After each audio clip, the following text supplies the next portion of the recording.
মেদিনীপুর শহরের অন্যতম সমাজসেবী অনয় মাইতি নিজেকে মানব সেবায় নিয়োজিত রেখেছেন বছরের পর বছর ধরে।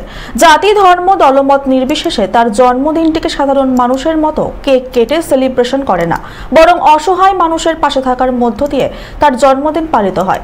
বাড়িয়ে দেন সাহায্যের হাত, তা সে অসহায় অক্ষম দুস্থ মানুষের প্রতি হোক কিংবা ঝড় ঝঞ্ঝা অতিমারি হোক, সর্বদাই তিনি নিজেকে নিয়োজিত রাখেন মানব সেবায়। মেদিনীপুর শহরের ৯ নম্বর ওয়ার্ডের বাসিন্দা অনয় মাইতির পরিচয় সমাজসেবী হিসেবে।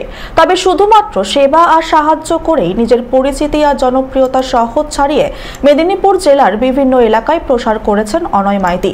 আর এভাবেই মানব প্রেমে হাসি মুখে ৫২তম জন্মদিন পালন করলেন তিনি। রবিবার নিজের জন্মদিন উপলক্ষেই তার ঘনিষ্ঠ বন্ধু বান্ধবদের তৈরি Anay Maiti friends and lovers for life এর উদ্যোগে কর্নেল গোলার ভগবতী শিশু শিক্ষায়তনে অনুষ্ঠিত হলো একটি রক্তদান শিবির। তার ৫২তম জন্মদিন পালন করলেন গরিব দুস্থ মানুষের সঙ্গে।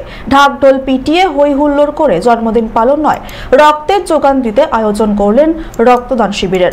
এরই সঙ্গে বিশেষ চাহিদা সম্পন্ন মানুষদের দিলেন ট্রাইসাইকেল ওয়াকার। প্রায় ৫০ জন রক্তদাতা রক্তদান করেন এই শিবিরে।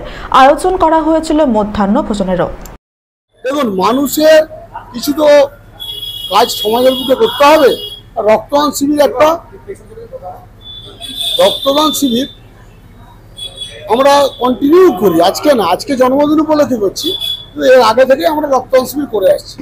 রক্তদান একটা এমনই জিনিস যেটা তো কারখানাতে তৈরি হয় না, মানুষকে এই রক্তদান দিতে হয়। তাই রক্তদান শিবিরটা আমরা কন্টিনিউ করে আসছি। আমরা ৫০ জন, ৫০ থেকে ৫১ জনের রক্ত আমরা নেব। আজকে আমরা ট্রাইসাইকেল ওয়াকার, আমার আজকে জন্মদিন উপলক্ষে এই অনুষ্ঠানটা হচ্ছে। আমার একটাই স্লোগান ছিল যে মানব সেবা, জন্মদিন হোক মানব সেবা। তাই আমরা মানব সেবার মধ্যে দিয়ে জন্মদিনটা পালন করছি। আজকে আমাদের ৫২ জন চলছে, তো ৫৫ জনকে আমার রক্ত। পশ্চিম মেদিনীপুর থেকে সুদীপ নন্দীর রিপোর্ট, চ্যানেল 24/7।